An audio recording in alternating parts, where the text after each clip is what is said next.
Shalom Bapak Ibu Saudara yang dikasihi Tuhan. Bagaimana kabar kita hari ini? Saya berharap semuanya dalam keadaan baik-baik saja. Sebelum jauh kita membaca dan merenungkan firman Tuhan, mari kita berdoa.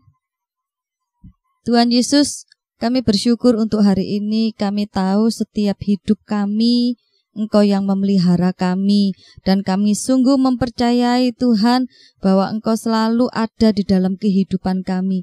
Kami sangat mengucap syukur untuk hal ini Tuhan. Engkau melakukan banyak perkara hebat di dalam kehidupan kami. Tuhan, sekarang kami akan mendengarkan firman-Mu. Berfirmanlah Engkau dan kami siap untuk mendengarkan. Terima kasih Tuhan Yesus, di dalam nama-Mu kami sudah berdoa dan mengucap syukur. Haleluya. Amin. Bapak Ibu Saudara yang dikasihi Tuhan, kita akan membuka Alkitab kita bersama dalam Markus pasal yang ke-8 ayat yang ke-1 sampai dengan yang ke-10. Yesus memberi makan 4.000 orang.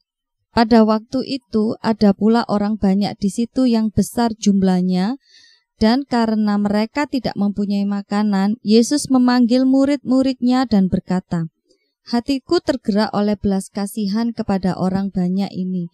Sudah 3 hari mereka mengikut aku dan mereka tidak mempunyai makanan. Dan jika mereka aku suruh pulang ke rumahnya dengan lapar, mereka akan rebah di jalan, sebab ada yang datang dari jauh." Murid-muridnya menjawab, "Bagaimana di tempat yang sunyi ini orang dapat memberi mereka roti sampai kenyang?" Yesus bertanya kepada mereka, "Berapa roti ada padamu?" Jawab mereka, 7. Lalu ia menyuruh orang banyak itu duduk di tanah. Sesudah itu ia mengambil ke-7 roti itu, mengucap syukur, memecah-mecahkannya, dan memberikannya kepada murid-muridnya untuk dibagi-bagikan, dan mereka memberikannya kepada orang banyak. Mereka juga mempunyai beberapa ikan, dan sesudah mengucap berkat atasnya, ia menyuruh supaya ikan itu juga dibagi-bagikan. Dan mereka makan sampai kenyang. Kemudian orang mengumpulkan potongan-potongan roti yang sisa sebanyak 7 bakul. Mereka itu ada kira-kira 4.000 orang. Lalu Yesus menyuruh mereka pulang. Ia segera naik ke perahu dengan murid-muridnya dan bertolak ke daerah Dalmanuta. Puji Tuhan, saya memberikan tema renungan kita hari ini adalah jangan khawatir, Tuhan yang akan mencukupkan. Kalau kita melihat cerita dari Nats ini, dikisahkan di situ banyak orang yang mengikut Tuhan Yesus selama 3 hari, dan hati Tuhan Yesus tergerak oleh karena belas kasihannya kepada orang banyak itu. 3 hari mereka mengikut Tuhan Yesus, mereka rindu untuk mendengar pengajaran dari Tuhan.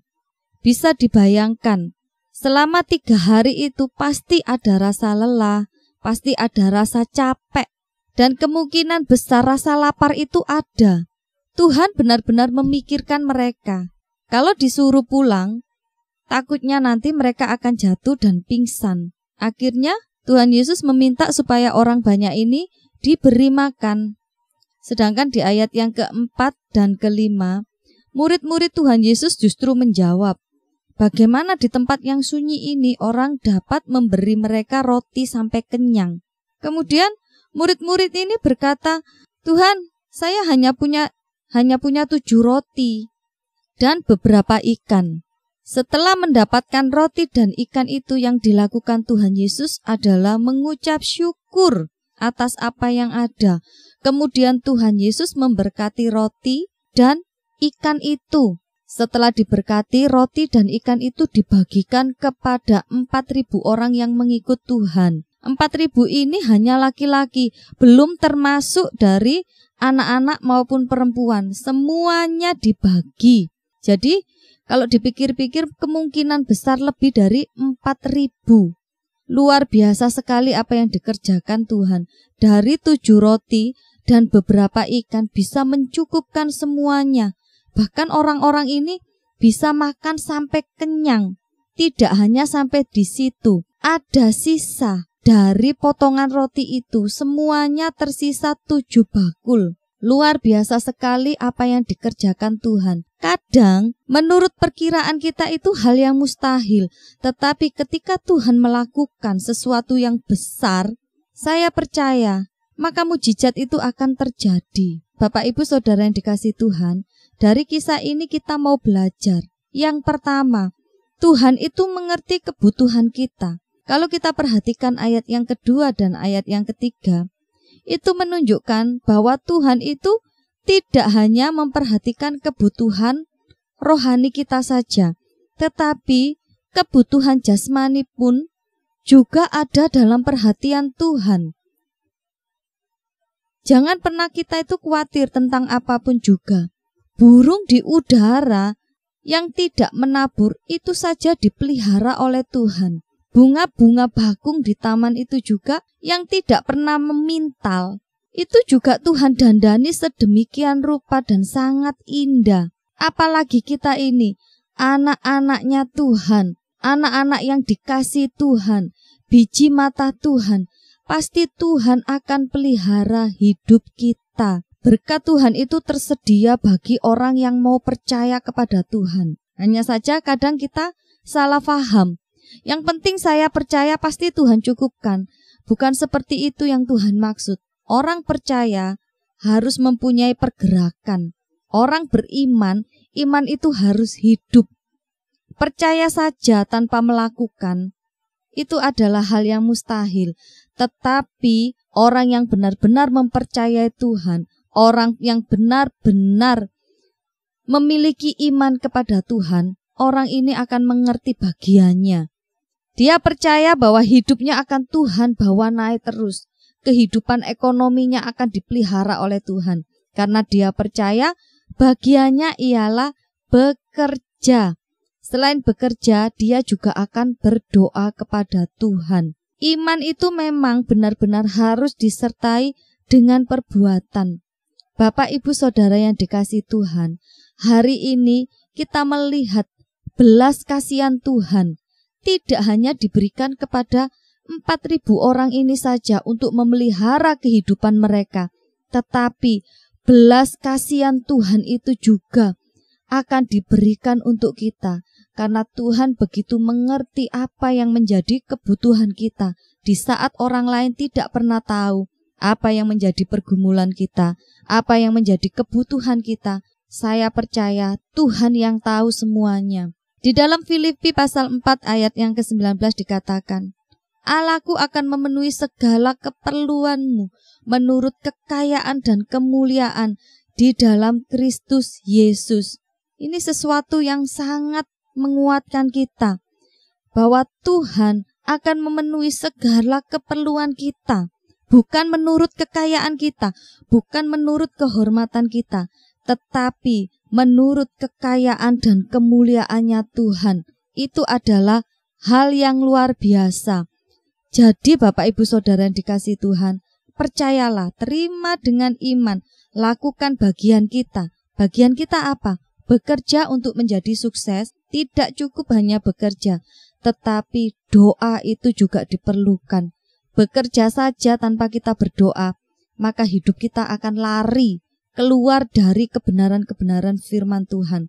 Tetapi ketika kita memutuskan untuk bekerja dan kita mau berdoa kepada Tuhan, saya percaya Tuhan yang akan menuntun setiap langkah hidup kita. Jadi Bapak Ibu Saudara yang dikasihi Tuhan, poin yang pertama, percayalah Tuhan begitu sangat mengerti semua kebutuhan Bapak Ibu Saudara dan termasuk kebutuhan saya. Tuhan akan penuhkan semuanya. Yang penting lakukan bagian kita. Ingat, iman harus hidup di dalam hidup kita. Harus dihidupi. Lakukan. Iman tidak mati tetapi harus bergerak. Yang kedua yang bisa kita pelajari dari nats ini adalah sadari kehadiran dan pemeliharaan Tuhan di dalam hidup kita. Di ayat yang keempat, mari kita perhatikan jawaban dari murid-muridnya Tuhan Yesus. Bagaimana di tempat yang sunyi ini orang dapat memberi roti mereka sampai kenyang. Sebenarnya jawaban murid-murid Tuhan Yesus ini menunjukkan rasa khawatir mereka. Murid-murid ini secara fisik mereka dekat dengan Tuhan, tapi sayang, walaupun mereka dekat dengan Tuhan, tapi mereka tidak sadar kehadiran Tuhan. yang sangat-sangat dekat dengan mereka. Dan mereka juga tidak sadar akan pemeliharaan Tuhan. Kenapa murid-murid ini tidak bisa merasakan kehadiran dari Tuhan, sekalipun secara kasat mata mereka melihat Tuhan? Dan kenapa murid-murid ini tidak bisa merasakan pemeliharaan Tuhan? Karena murid-murid ini lebih melihat apa yang terlihat di depannya. Situasi-situasi yang sulit itu yang dilihat oleh para murid ini. Tempat yang sunyi, keadaan yang malam, orang yang begitu banyak, apalagi tidak ada makanan. Kesulitan inilah yang dilihat oleh para murid sehingga mereka tidak bisa merasakan kehadiran Tuhan di dalam hidup mereka. Mereka tidak bisa merasakan kehadiran pemeliharaan Tuhan di dalam hidup mereka. Sekalipun secara terlihat mereka bisa melihat Tuhan Yesus, tetapi kehadirannya tidak ada dalam hati mereka. Mereka masih takut, mereka masih khawatir. Mereka juga tidak bisa melihat pemeliharaan Tuhan. Padahal waktu itu Tuhan sudah bertanya, ada berapa roti yang ada padamu?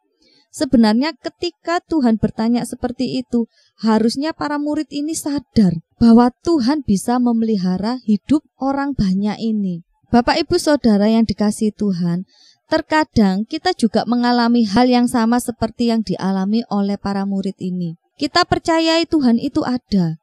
Tuhan itu sanggup untuk menolong, tetapi kita tidak pernah bisa merasakan kehadiran Tuhan dalam hidup kita.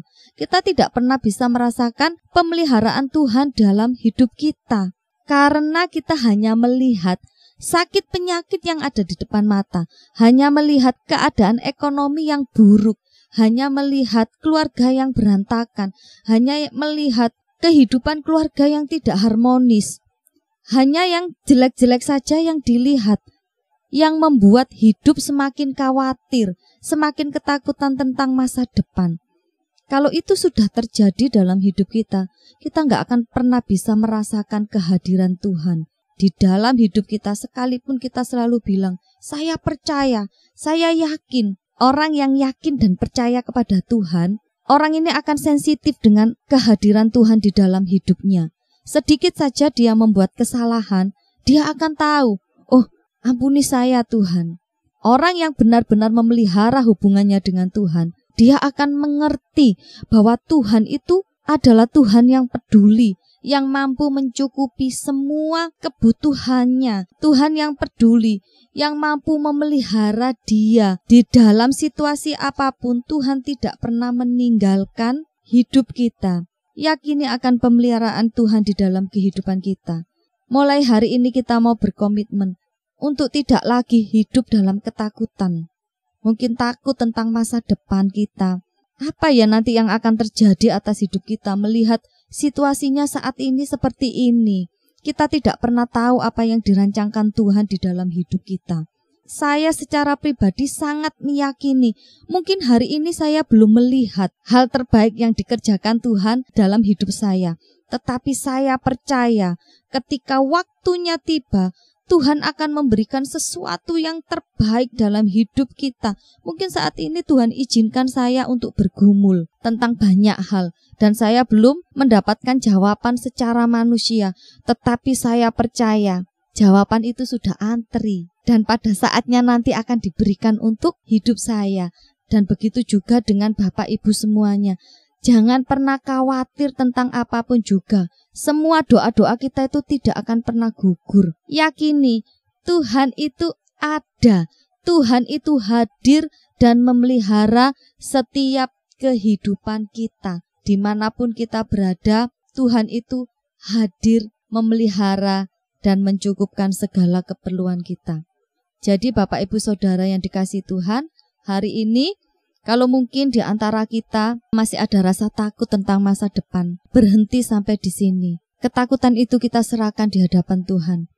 Karena semakin kita menghidupi rasa takut, semakin kita menghidupi rasa khawatir kita nggak akan bisa merasakan kehadiran Tuhan. Kita nggak akan bisa merasakan bahwa Tuhan memenuhi segala keperluan kita. Kita tidak akan bisa merasakan bahwa Tuhan juga mengerti semua yang kita butuhkan.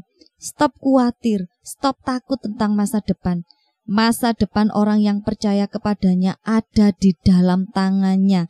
Sesungguhnya Tuhan yang memberikan masa depan yang cerah, masa depan yang penuh dengan pengharapan. Yang penting saat ini kerjakan bagian kita. Bangun hubungan yang intim dengan Tuhan. Bangun mesbah doa kita dengan Tuhan. Mulai gerakkan hati kita untuk kita mau rajin membaca dan merenungkan firman Tuhan. Tidak cukup sampai di situ. Timbulkan terus iman percaya kita kepada Tuhan. Dan biarlah iman itu menjadi iman yang hidup dan bergerak. Saya percaya ketika kita sudah lakukan hal ini, maka kita akan bisa merasakan Tuhan begitu sangat dekat dengan kita. Kiranya Tuhan memberkati kita semua. Mari kita berdoa. Tuhan, kami mengucap syukur untuk hari ini Tuhan. Kadangkala karena terlalu banyak permasalahan atau pergumulan di dalam hidup kami yang menyebabkan kami lelah Tuhan, itu membuat kami tidak bisa merasakan kehadiran-Mu. Tetapi hari ini kami sungguh mengucap syukur. Engkau memberikan kabar baik kepada kami dan Engkau mempertegas kepada kami Tuhan, bahwa Engkau sungguh mengerti semua keadaan kami saat ini. Terpahit apapun keadaan kami yang sedang kami alami, Engkau sanggup Tuhan untuk menuntun kami keluar dari masa-masa yang sulit. Dan Tuhan, kami sungguh mengucap syukur Tuhan, Engkau juga pertegas kepada kami bahwa Engkau selalu hadir dalam kehidupan kami. Engkau memenuhi segala kebutuhan kami menurut kekayaan, kemuliaan dan kehormatan-Mu Tuhan. Setiap yang sakit, Engkau yang akan sembuhkan Tuhan. Keluarga yang berantakan, Engkau yang akan pulihkan Tuhan. Keluarga yang jauh dari Engkau Tuhan, Engkau sendiri yang akan memanggil mereka Tuhan. Keluarga terdekat kami yang mungkin tidak mempercayai tentang Engkau Tuhan, Engkau akan ubah pikiran mereka. Dan mereka boleh menerima Engkau sebagai Tuhan dan Juru Selamat mereka secara pribadi. Terima kasih Tuhan, kami bersyukur punya Allah yang hidup seperti Engkau. Engkau Tuhan yang luar biasa atas hidup kami. Terima kasih Tuhan, mungkin Tuhan juga dapati di antara kami sedang bergumul tentang anak-anak kami Tuhan. Mungkin anak-anak kami mulai jauh dari Engkau karena aktivitas mereka. Hari ini juga kami bersepakat berdoa untuk anak-anak kami Tuhan, di dalam nama Tuhan Yesus, Engkau taruh dalam hati mereka kasih yang menggebu-gebu, cinta yang menyala-nyala kepadamu Tuhan, sehingga setiap anak-anak kami yang mungkin mereka mulai terikat dengan hal-hal kedagingan mereka, terikat dengan HP Tuhan, juga mungkin mereka mulai terikat Tuhan dengan kegiatan-kegiatan yang tidak bermanfaat atau apapun juga, terikat dengan kehidupan-kehidupan yang jauh dari firman-Mu Tuhan. Kami berdoa hari ini Engkau akan panggil mereka dan pulihkan hidup mereka. Engkau akan pakai mereka menjadi anak-anak yang takut akan Engkau Tuhan. Dan Engkau akan pakai mereka untuk menjadi alat buat kemuliaan nama-Mu. Terima kasih Tuhan Yesus, terima kasih. Di dalam nama-Mu kami sudah berdoa dan mengucap syukur. Haleluya, amin. Terima kasih, Tuhan Yesus memberkati kita semua. Bye-bye.